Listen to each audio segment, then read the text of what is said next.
নারীদের যোনিপথে 2 আঙ্গুল ঢোকানো হয় এবং আঙুল দিয়ে বোঝার চেষ্টা করা হয় যোনিপথ কতটুকু টাইট, কতটুকু চাপা বা প্রশস্ত। এইভাবে যোনিপথের মুখ আটকে রাখে। সহবাস করলে পর্দাটা এমনভাবে ভার্জিন বা কুমারী কিনা সেইটা বোঝার জন্য চিকিৎসা বিজ্ঞানে বা সামাজিকভাবে 3টা পদ্ধতি প্রচলিত ছিল, এখনও কোথাও কোথাও আছে। 1 নম্বর পদ্ধতি হলো 2 ফিঙ্গার টেস্টিং। নারীদের যোনিপথে 2 আঙ্গুল ঢোকানো হয় এবং আঙুল দিয়ে বোঝার চেষ্টা করা হয় যোনিপথ কতটুকু টাইট, কতটুকু চাপা বা প্রশস্ত, 2 আঙ্গুল সহজে ঢুকে যাচ্ছে নাকি 1 আঙ্গুল ঢুকছে ইত্যাদি। একজন নারী নিয়মিত সহবাস করেন কিনা তা এই পরীক্ষার মাধ্যমে ডাক্তাররা নির্ধারণ করার চেষ্টা করতেন। সাধারণত রেপ কেসে এই পরীক্ষাটা করা হতো, এখনও কিছু কিছু জায়গায় করা হয়। 2 নম্বর হলো হাইমেন ইন্সপেকশন। এই ক্ষেত্রে চোখ দিয়ে দেখা হয়, আগেরটার মতো আঙুল ঢোকানো হয় না। মেয়েদের যোনিপথের হাইমেন, অনেকে এটাকে সতীচ্ছদ পর্দা নামে চেনেন, সেইটা পরীক্ষা করা হয়।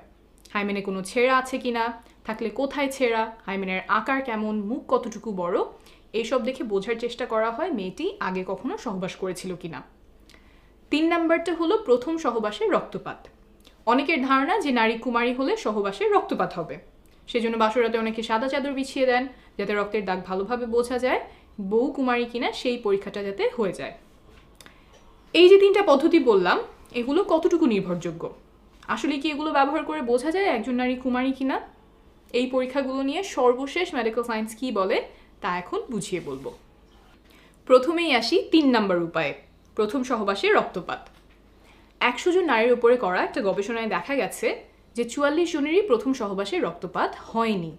সংখ্যাটা কিন্তু কম না, প্রায় অর্ধেকের কাছাকাছি নারী প্রথম সহবাসে রক্তপাত হয়নি। এমনকি কোনো ব্যথাও হয়নি 32 জনের। এমন আরও গবেষণা আছে যাতে দেখা গেছে প্রথম সহবাসে সবার রক্তপাত হয় না। রক্তপাত হওয়া এবং না হওয়া দুইটাই স্বাভাবিক। কারো কারো ক্ষেত্রে যোনিপথ পিচ্ছিল না হওয়ার কারণে বা জোর করে পুরুষাঙ্গ ঢোকানোর কারণে যোনিপথের দেয়াল ছিঁড়ে যায়, ফলে রক্তপাত হয়। এরপর আসি 2 নম্বর উপায়, হাইমেন ইন্সপেকশন বা সতীচ্ছদ পর্দা দেখে বোঝা যায় কিনা নারী কুমারী। এটার ব্যাপারে হয়তো অনেকেই শুনেছেন, সহবাস করলে মেয়েদের যোনিপথের পর্দা ফেটে যায়, আর তাহলে তো ওটা দেখলেই বোঝা যাওয়ার কথা যে সে সহবাস করেছে কিনা। অনেকেই মনে করেন হাইমেন এমন, এইভাবে যোনিপথের মুখ আটকে রাখে। সহবাস করলে পর্দাটা এমনভাবে ফেটে যায়, তাহলে ভালো করে দেখলেই বোঝা যাওয়ার কথা যে নারী কুমারী কিনা। আমেরিকায় 36 জন গর্ভবতী টিনেজারদের উপরে একটা গবেষণা করা হয়। তাদের হাইমেন এবং গোপনাঙ্গ দেখে ডাক্তার নির্ণয় করার চেষ্টা করেন যে তারা পূর্বে সহবাস করেছে কিনা।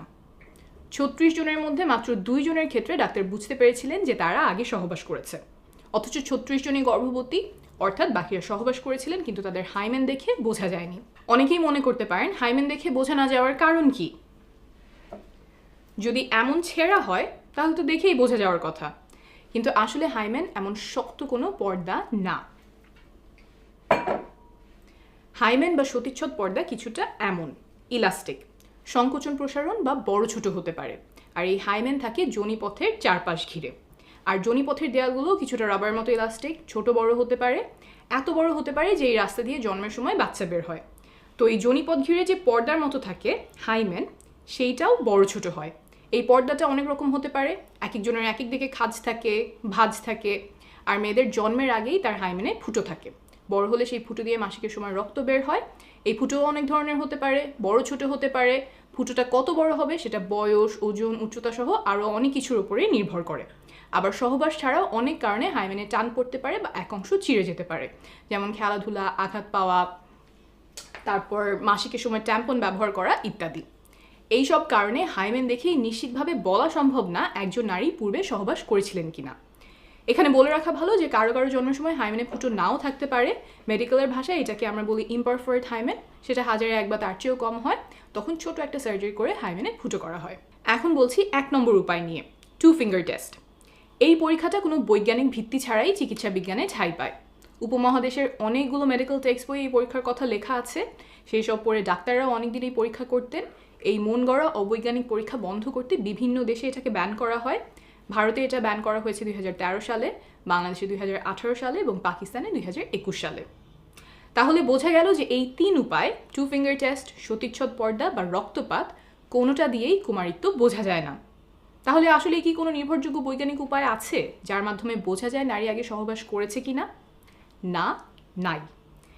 তারপরেও দুর্ভাগ্যজনকভাবে কিছু মেডিকেলের বইতে এখনও এসব পদ্ধতি লেখা হয়, মেডিকেলের ছাত্রদেরকে শেখানো হয় রেপ কেসে নারীদের পরীক্ষার অংশ হিসেবে।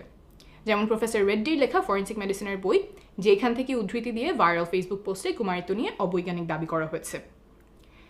এখন আপনি বলতেই পারেন যে মেডিকেলের টেক্সট বুক আমি ভুল বললেই তো হলো না, যিনি লিখেছেন তিনি তো একজন বিশেষজ্ঞ, আমার রেফারেন্স কি? বিশ্ব স্বাস্থ্য সংস্থা বা WHO, United Nations human rights, UN Women, এই সংস্থাগুলোর বিশেষজ্ঞ প্যানেল বলছেন যে প্রফেসর রেড্ডির লেখা ফরেন্সিক মেডিসিনের বই সহ আরও কিছু বই ভার্জিনিটি টেস্টিং নিয়ে অনির্ভরযোগ্য এবং অবৈজ্ঞানিক উপায় শেখান। তারা আহ্বান জানিয়েছেন যেন এইসব বইতে চিকিৎসা বিজ্ঞানের সর্বশেষ তথ্যগুলো তুলে ধরা হয়। আমি রেফারেন্স নিচে দিয়ে দিব। ভিডিওটি যারা দেখছেন তাদের কাছে অনুরোধ, হাইমেন বা সতীচ্ছদ পর্দা, ভার্জিনিটি টেস্টিং ইত্যাদি বিষয়ে কেউ ভুল তথ্য ছড়ালে সেখানে প্রমাণ তুলে ধরে ভুল ধারণাগুলো দূর করার চেষ্টা করবেন। আপনার এই প্রচেষ্টায় হয়তো কারো জীবনে অনেক বড় উপকার হবে। ভালো থাকবেন।